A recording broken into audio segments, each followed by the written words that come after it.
जर पोलीस आणि म्युन्सिपालिटी कारवाई करत नसेल तर तुम्ही सगळ्यांनी तयार व्हा, मी रस्त्यावर बसायला तयार आहे. पण मला त्याची काही गरज नाही आणि मी मंत्री म्हणून आलोच नाही. मी नाशिकचा नागरिक म्हणूनच प्रयत्न करतोय.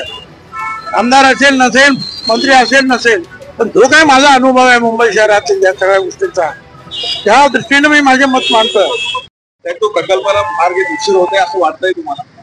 असं आहे की त्याच्यामध्ये गडबड करता अजित दादा सुद्धा ते व्हावं म्हणून फार प्रयत्नशील आहेत, पण काही ना काही त्याच्यामध्ये अडचण निर्माण होतात.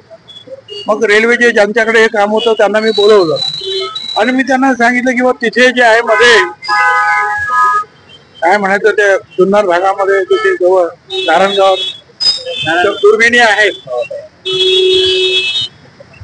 मोठ्या दुर्बिणी कंट्रोल करणारे असंख्य आहेत. त्यांच्यावर या वाहतुकीचा परिणाम होता कामा आणि म्हणून काय करायचं हा प्रश्न. मग काही लोक शिर्डीला जाऊ दे, शिर्डीवर तसं असं सगळं चालू होतं. त्याचा एक मध्यम मार्ग जो आहे तो काढण्यात आला, तो आम्ही तो बरोबर चॉकआउट केला की ज्याच्यामुळे त्या दुर्बिणी ज्या आहेत त्या यंत्रणेवर काही परिणाम होणार नाही आणि शिर्डीला कोळसा मारण्याची काही गरज नाही. असा एक मध्यम मार्ग तो रेल्वेचा आपला असलेला तो घेऊन मी मुख्यमंत्र्यांना भेटलो आणि त्यांना सांगितलं हे असं आहे. त्यांनी सुद्धा बारकाईनं तो नवीन रस्ता जो आहे प्रत्येक गाव वगैरे बघितलं, माझ्यासमोर बघितलं. मीटिंग मध्ये असताना त्यांनी वेळ दिला मला, पण त्यांनी सांगितलं बरोबर आहे आपण करून देऊ. म्हटलं खर्च तुम्ही करा ना तर भारत सरकारला सांगा. त्यांनी सांगितले भारत सरकार वैष्णवी काय अश्विनी वैष्णव ते तयार आहेत, त्यांच्याकडे घेऊन जातो. तो आणखी मंत्री उपमुख्यमंत्री आणि लोकांना घेऊन जा आणि हे काम सुरू करा. अरे काय लवकर काय झालं थोडंफार 2 वर्षामध्ये, पुढे आम्हाला कुंभमेळ्यात सुद्धा उपयोगी पडेल. तर त्यांनी त्याच्यामध्ये लक्ष घालण्याचं मला आश्वासन दिलेलं आहे, ते करतील. ऍडजस्टमेंट आहे कोण म्हणतंय सामान्य असं का? आता आम्ही त्यांना विचारावं लागेल नैसर्गिक काय अनैसर्गिक काय ते आपण त्यांना विचारेल. बाबा काय नैसर्गिक कशाला म्हणतात, अनैसर्गिक कशाला म्हणतात. कारण भाजप बरोबर शिवसेनेचं जे काय अलायन्स झालं 88-89 साली, त्यावेळेला ते होत नव्हतं. त्यावेळेला वाजपेयी साहेबांनी संदेश दिला व्हायला पाहिजे, त्याची पण एक स्टोरी आहे.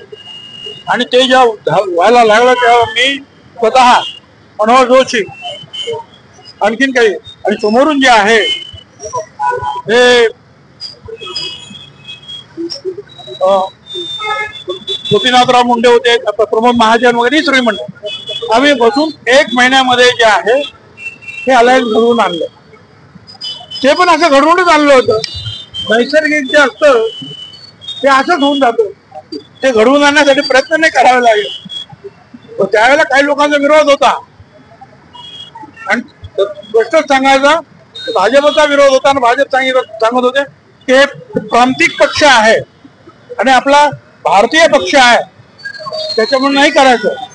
परंतु वाजपेयी साहेबांनी संदेश दिला बाळासाहेबांना आणि आम्हाला, आणि त्यांचे शब्द हे होते कि बाला साहब आपके पास भुजबल है तो हमारे पास बुद्धिबल है, हम दोनों एक हो जाएंगे तो चमत्कार हो जाएगा. त्यातून एक संदेश आहे.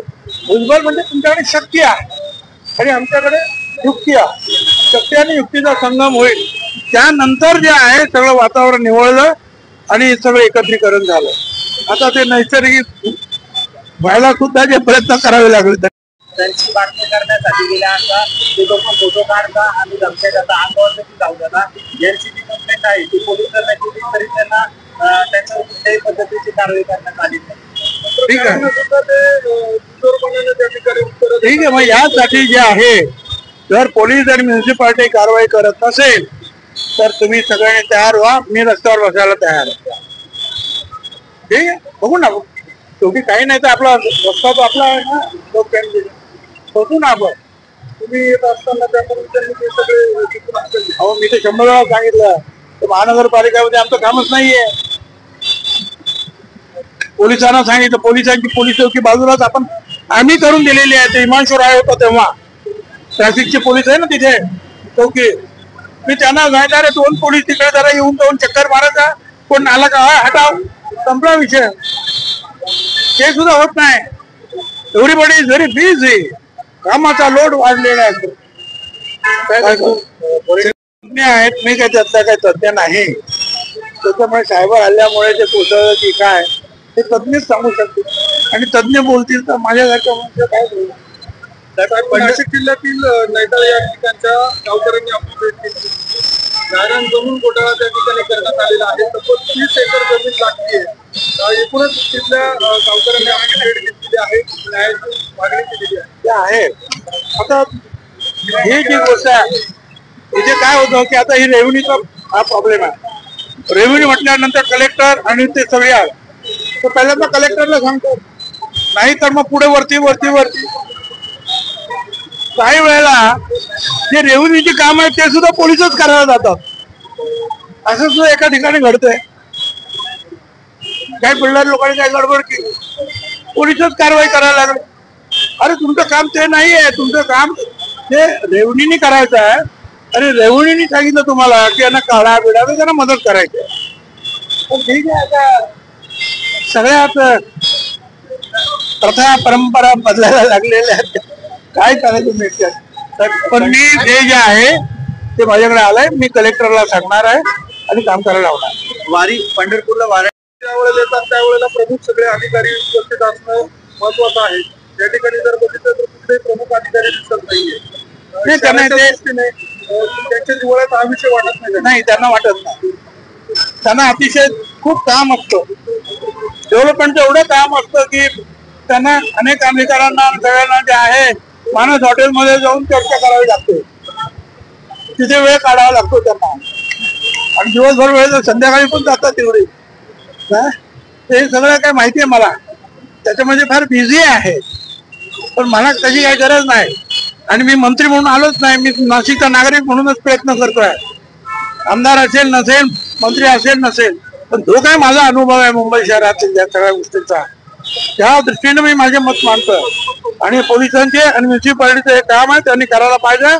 नाहीतर काय शेवटी काय लोकशाही आहे, रस्ता आपलाच आहे. मंत्रीपद नंतर बघू काय करायचं ते. प्रत्येक किल्ले दिले जात होते. यंदाच्या वर्षी अद्याप निर्णय झाला नाही, नाराजी व्यक्त होते वारकऱ्यांना. मला काय माहिती नाही, मी काय ऐकलेलं नाही ते. खरं म्हणजे मी आता परदेशात होतो आणि 2-3 दिवसापूर्वी झालो तेव्हापासून कामाला लागलेलं आहे. पण असं काय ते मी माहिती घेऊन मी बोलेन. आहे की पाऊस आल्यावर ठरवून हातात छत्री घ्यायची की रेनकोट. दोन्ही गटाच्या एकत्रीकरण ते कशावर बोले मला माहिती नाही. वाक्य मग मी ऐकलेलं आहे. ते दोन्ही गटाच्या याच्यावर बोलले त्या निवडणुकीच्या वेळेला कुठच्या आता ज्या येतात स्थानिक स्वराज्य त्यावेळेला कुणाशी अलायन्स करायचं याबद्दल बोलले. काय मला काही कल्पना नाही. ठीक आहे, योग्य वेळेत त्यांचा काय निर्णय असेल ते करतो. आपण काल मुंबईमध्ये रेल्वे अधिकाऱ्यांची आहे तो आता वेगळा पण बसून त्या भुयारी मार्गाचा काय उपयोग होणार आहे का. काही लोकांना मोटरसायकल त्याच्यातून पाठवा. आता मोटरसायकल त्याच्यातून पाठवली आणि ती अशी वरती येताना ती साहजिकच त्याला ऍक्सिलेटर देणार. वरती चढा ती वरती चढली तिकडून ट्रक आला का झालं कल्याण. काय करणार तुम्ही. व्यवस्था करायची पावसाच्या पाण्यामध्ये जास्त इंटरेस्ट. पण त्याच्यामुळे जे आहे काय करायचं हे पोलीस आणि म्युन्सिपालिटी आम्ही ठरवायला पाहिजे. हे ठेवायचं की नाही ठेवायचं का पाडून सरळ रस्ता करून रस्ता मोठा करून मोकळं व्हायचं. किंवा मग त्याच्यात काय उपयोग करायचा तो उपयोग करू. काहीतरी करायला पाहिजे. नाही तर काही उपयोग होत नाही. मुंबई होते 2 लेनच्या दोन्ही बाजूच्या मोकळ्या झाल्या तर ट्रॅफिक टिकवलं जाऊ शकते. मात्र यांच्यावर कारवाई होत नाही. आता मी सांगितलं व्हेक्युलर आणि पेडेस्ट्रियन जे आहे ट्रॅफिक क्लिअर ठेवणं पोलिसांची ड्युटी आहे. तुम्ही सांगितलं पोलीस ऑफिसर इथे सिनियर आहे, त्यांनी ते ऐकलं, त्यांनी तिथं जाऊन बघावं काय प्रॉब्लेम आहे. ठीक आहे, काही ट्रेस लाईन देताना एका लाईनीत उभे राहतो, काय करायचं नका राहू, ते काय असेल ते बघा, गैरसोय पण होता कामा नये कोणाची. परंतु ट्रॅफिकला अडथळा येता कामा नये, हे तुमचं म्हणणं आहे, ते मला पटतंय. आणि मी तुम्हाला आता एक साहेब आहे तिकडचे, त्यांना ते ऐकलेलं